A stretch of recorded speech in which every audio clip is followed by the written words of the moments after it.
I don't have to go nowhere to find peace. I don't have to go nowhere to find peace. I don't have to go nowhere to find peace, sweet peace. I got peace inside of me. I don't have to pay a cent to find joy, sweet joy. I don't have to pay a cent to find joy, sweet joy. Where is joy? I don't have to pay a cent to find joy, sweet joy. I got joy inside me. I got joy, sweet joy. You know I got. I don't have to change a thing to find love, sweet love. I don't have to change a thing to find love, sweet love. Where is I don't have to change a thing to find love, sweet love. I got love inside me. I got love, sweet love. You know I got joy inside me. I got joy, sweet joy. You know I got peace inside. I got peace, sweet peace inside of me. Oh, as if Leah could get any better. Now we have four of them. Thank you, Leah. That was so perfect. Good morning, beloveds. My name is Reverend Melinda Jacobs. Always my honor to be here with you today. So, our annual theme, open at the top. I love that. Like just this, right? And I know that with the times and the news and all the things, it's are you often in this kind of body stance like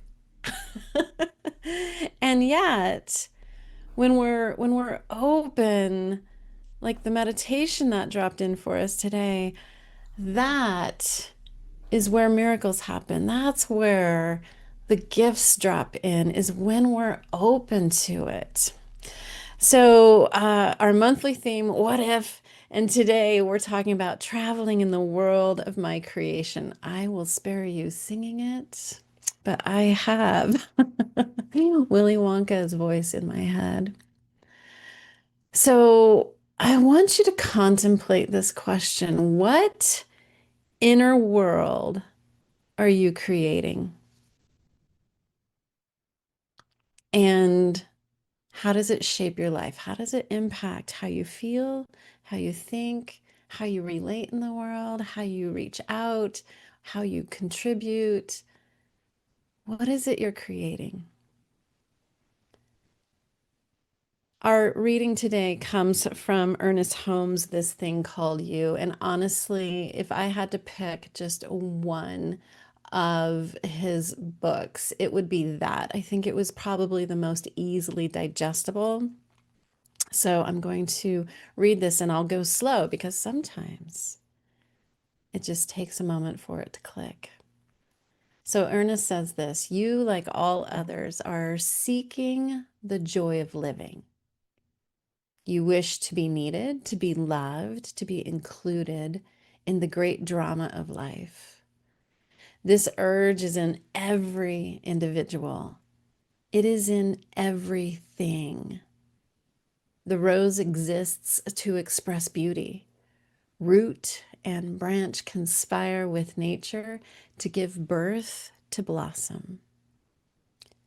We are all some part of a universal order. I want you to just breathe that in.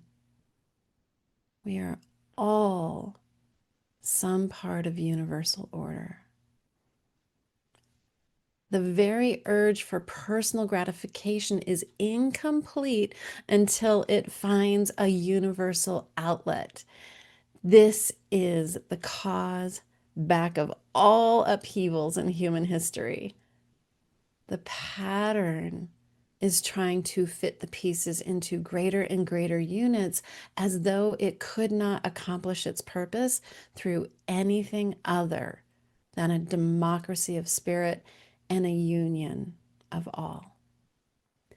This union, however, does not mean sameness.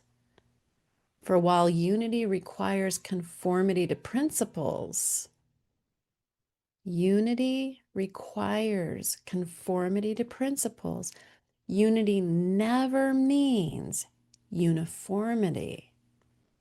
Every blade of grass, every crystal, every drop of water, like every individual, is a little different from any other one of its species. Hear these words. You belong to the universe in which you live. You are one with the creative genius back of this vast array of ceaseless motion, this original flow of life. You are as much a part of it as the sun, the earth, and the air. I want you to hear that again. You are as much a part of it as the sun, the earth, and the air. There is something in you telling you this, like a voice echoing from some mountaintop of inward vision, like a light whose origin no human has seen, like an impulse welling up from an invisible source. Your soul belongs to the universe. Your mind is an outlet through which the creative intelligence of the universe seeks fulfillment. Thank you, Ernest, for those beautiful words, for that incredible remembering. So, from our science of mind point of view, what Ernest is saying is that you're already a spiritual being. And this embodies its essence. When the mind understands this, it embodies its essence. That which you are in the invisible will become more apparent in the visible. How you think, how you feel internally is what is being echoed and created outside of us. I was listening this week to, I know, AI generated, I know, some Neville Goddard. And I love Neville Goddard's cadence, and I love the way he speaks and the rhythm of his voice. And there's something about it that it's almost like a drum beat, just kind of driving these messages inward. And I heard it, I don't know that I've ever heard it this way before, or maybe it just landed in a different way, which is how oftentimes reading Ernest Holmes works as well. And Neville Goddard was saying this: outside of us is the echo, and we are the sound. An echo does not exist without something causing and creating a sound. That's how powerful we are, that this creative force that's living within us, that's dwelling within us, is inspiring within us to act a particular way. And we have free will. We get to choose. And every act and every action, every thought is planting seeds, and it's creating a sound through frequency and through vibration, and it's rippling out, and the echo is the world in which we live. Now, I know there's a lot going on in the world right now. And there's a lot of wanting to reject what we're seeing right now. We're in a powerful growth phase, I believe. And vaguely, it was a while ago, it was like several decades ago. It was a while ago that I was going through puberty. I remember that to be a very difficult time in my life. It was very uncomfortable and very painful. And I believe that collectively we are in a growth period, which is why it's painful. So I want to bring in this idea of, as we're traveling in the world of our creation, ways to get curious about what we're creating. And if looking out onto the world stage is too big, then bring your attention closer. Just bring it into your own personal life. let's look at your own personal relationships, your finances, your health. Those are places where we can kind of bring that circle in, because if we look too far outside of ourselves, it can feel too much. So our first point is desire as divine impulse. Have you had like this little internal niggling that maybe you don't know why it's there, or like, oh, I've got this idea for a book. Oh, I've got this idea about how I can help a neighbor. Or, oh, have you ever had one of those? And it just kind of bubbled up. Now, desire as divine impulse, I'm not talking about I'm desiring sitting on the couch and watching Netflix for hours. I'm desiring to go eat a pint of ice cream. Like, no, that's not the kind of desire that we're talking about. But an internal impulse to create something or do something. And what if that impulse was that divine spark within you, nudging you, wanting to express itself through you? And how many times, beloveds, have you maybe dismissed it, gave it zero credence, or just went into arguing for your own limitation, like, oh, I could never do that. Oh, nobody would ever do that. These sacred impulses is life wanting to express itself through you. Sometimes I believe we get a little misguided and, well, nobody would want to pay attention. Who would want to listen to that? And it's like, well, what business is it of ours to even question what life wants to create through us? I've recently got very excited about a new class. It's just a little 2-hour thing. And it was based on a lot of things. And as I've sat with it, and we'll talk about it at the end, I think Reverend Charlene's going to make some comments about it. But but I had a lot of my own dismissing of it. This idea just kept coming back, and it's like, no, it needs to be this. No, let's call it this. And I'm like, I don't know. I don't know I don't know. It's kind of a triggery name. I don't know. And so I've argued with it, but the impulse continues to be steady, like a heartbeat. It's like, no, bring this to fruition, bring this to fruition. And every time I take one tiny little step towards bringing that to fruition, I can feel it expanding within me. It's not my concern who it reaches. I believe it has its own consciousness, its own attraction field, so to speak. And so when you have your own little idea that feels too big for you, I want you to ask yourself this question: who am I to stop spirit from expressing?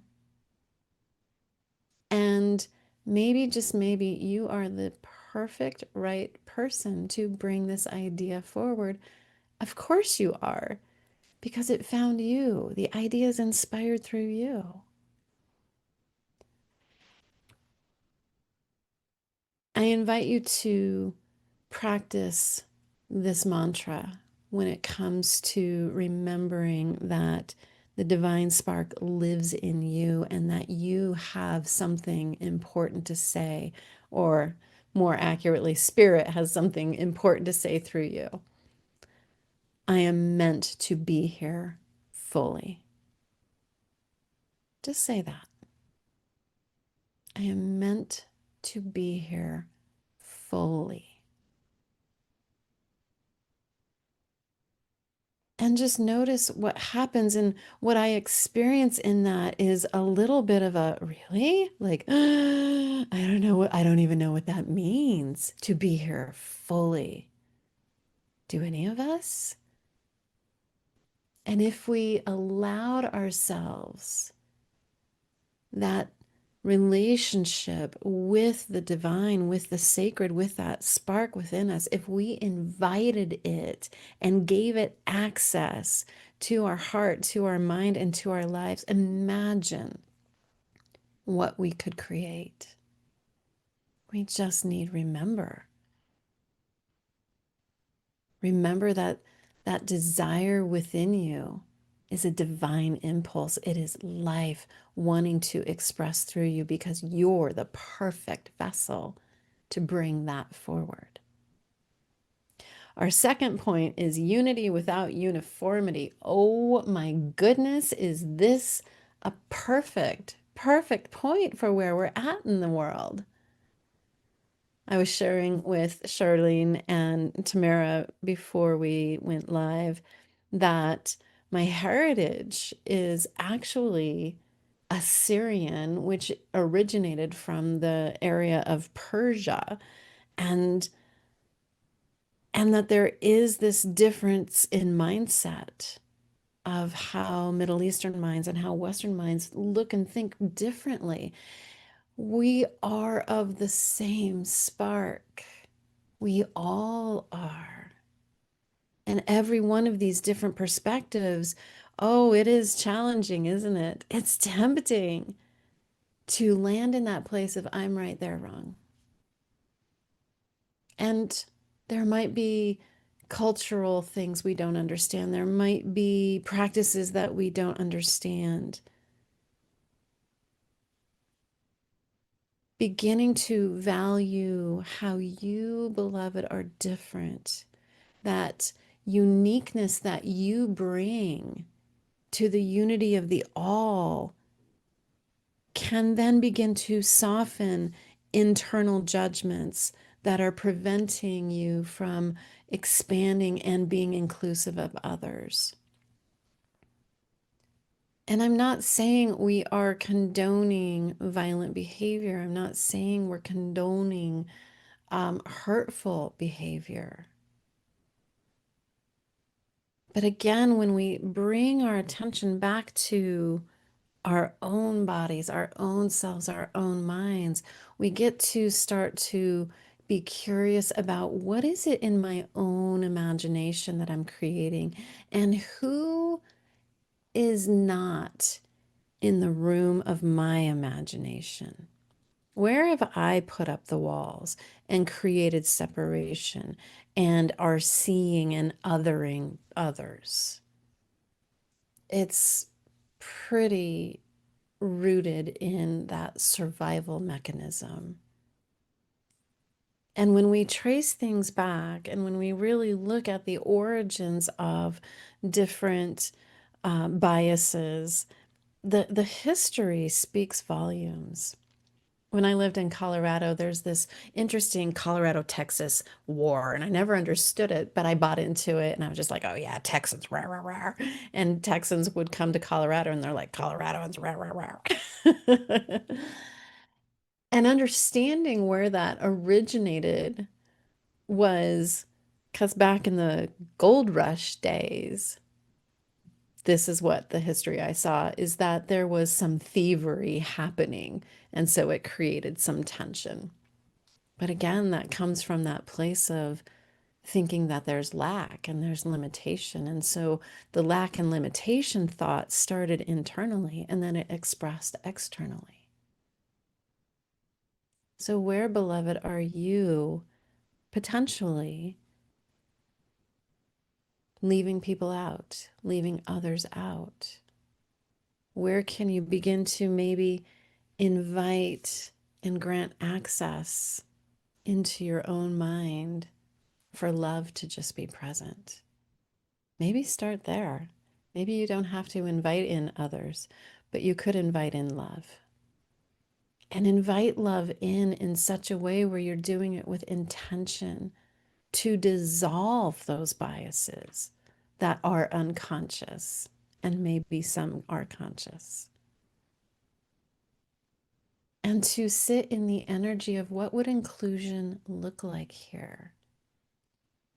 because that's where we're beginning to align to that new world, to that world that works for everybody, into that frequency and vibration where the answer remains and is present in the question itself. What would inclusion look like here? The answer is there within the question. But if our attention's going to the separation, oh, us and them, and oh, look what they're doing, then we're putting ourselves back into that frequency of separation. And the solution is simple. Who's not in the room in my imagination?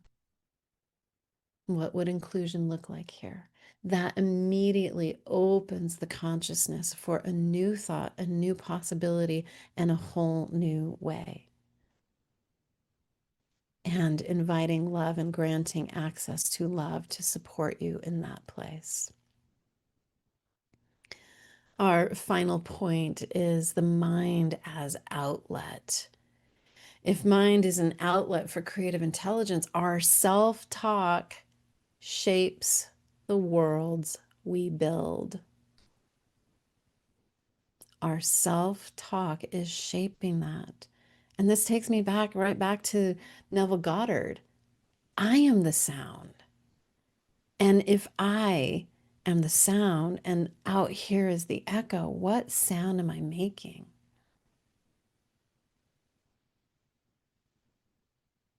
It's interesting that I was having a conversation with someone here in the community, and they were just sharing something that happened at some gathering.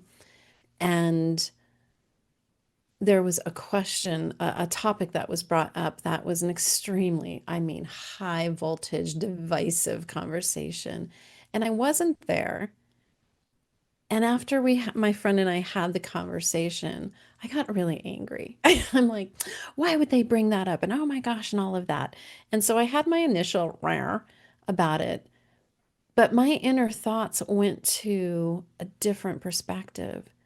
Is what's the purpose of that question, that topic? The purpose of that topic is to create division. And it was like this big aha, like, oh, it's not about a me and them. The topic itself has its own energy of division and separation. And so when we remember that what we think is creating this external world, then we can be more mindful about where our thoughts go. I like these questions. Did my thoughts today widen the circle or tighten it? What is the point of what I'm saying and speaking? Is it reducing harm? Is it increasing dignity? See, that's where we're getting back into what do I want to create in this world? If I want more respect, more kindness, more understanding, then I can just ask the question within myself. What would bring more kindness into this moment? What would create and bring more peace into this moment? And I don't have to figure that out because there's this beautiful divine presence within me that when I open up to it and invite it forward and I ask and give it access, what would love say in this moment? That's just putting me on the path in a very powerful, intentional way of what I want to create. There's a lot going on in the world. And moment by moment, day by day, we can ask ourselves, what do I want to contribute? And does it cause harm? Is it hurtful? Is it causing separation? What is it meant? What am I really intending here? I know the question from the community member bringing up the topic was a very unconscious place. And I don't have judgment about that. I just see it for what it is. Oh, that's just someone perpetuating, you know, the harmful, hurtful energies because they're not being intentional about what they're creating in this moment because they forgot. So many times we forget who and what we are. We are this powerful divine presence. We are an extension of it, as is every person on the planet. Now, that doesn't mean that they're acting from that place, that they're not aligned with that divine presence.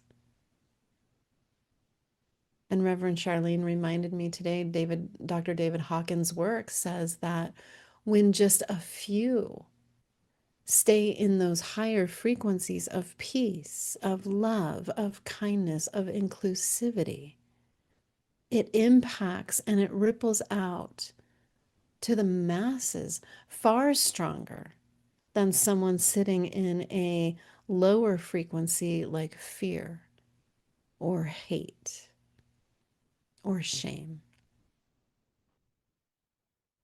So this week, I want you to remember who you are. You are a spiritual being belonging to vast, intelligent love. You are an extension of it. And let love and truth be the author of your inner world. Desire rising up, let it nudge you and find one tiny little thing you can do to act on it, to bring it to fruition. Remember that unity does not demand sameness. It asks us to honor difference as part of the holy, sacred design, that we are all individual expressions of this one life, this one love. And remember, mind is our outlet for creative intelligence. So the climate we cultivate within becomes the pattern of our lives express. Just commit to these 3 very simple moves. Honor one little desire with one tiny step. Act on it. Align your actions with what is wanting to come through you.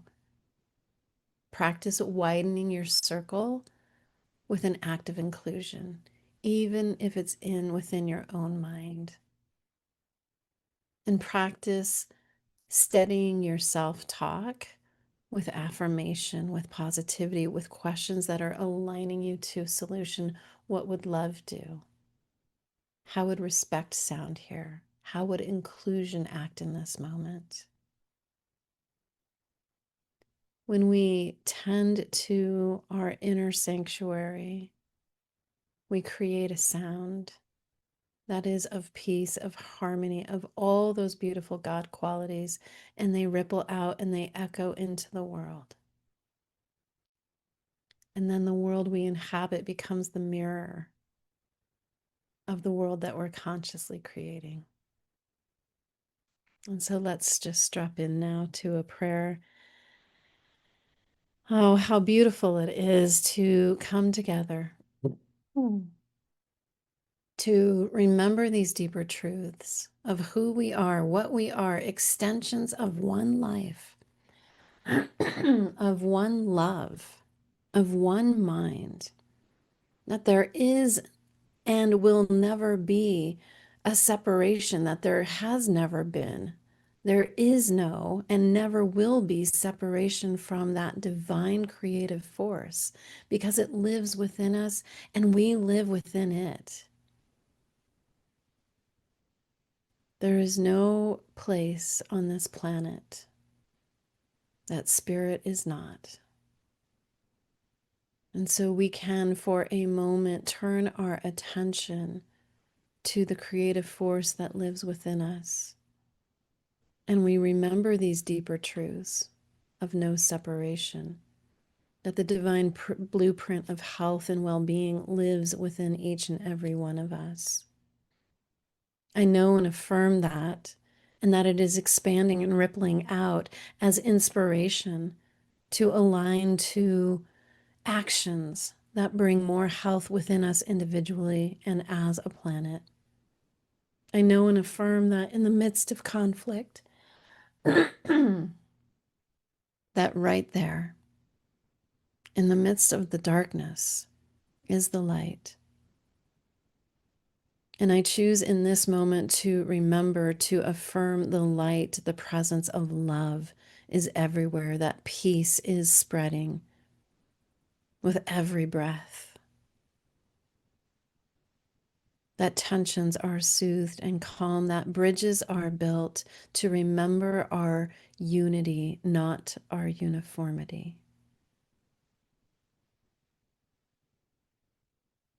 I know and affirm that love is the unifying presence that we are. That with every breath I take today, that I breathe that remembering of love. I know and I affirm that as beacons of light that we each are, that we hold these truths, that we remember these principles, that as we remember the creative force we are, that it ripples out.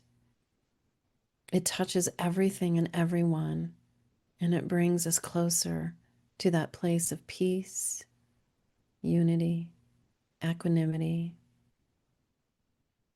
equality, health and abundance for all. I release these words knowing they're already in full action. Already the world is reshaping itself to align itself. Through the power of my word, I release this knowing it's done, it is done, it is done, and so it is.